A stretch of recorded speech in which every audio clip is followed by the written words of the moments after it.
I'm Mark Fullen. I work for Stratasys, and we do 3D printing and for the aerospace industry and for the tooling industry.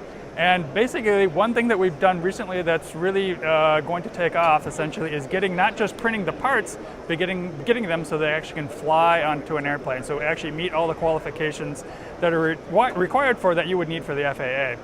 And so, for example, over here, just as examples of types of parts that you could actually print today that would actually fly away onto the airplane.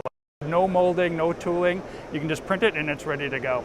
So just historically, there's been other processes available to do that back in the couple of years ago, but you could print the parts, but you couldn't get them to fly because it was missing certain things.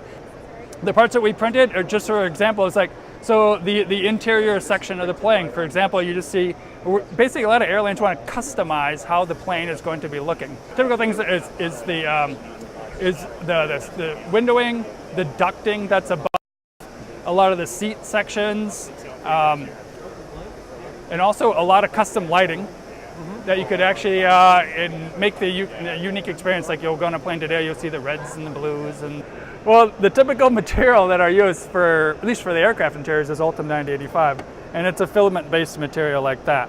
So you can see the little filament wire right here.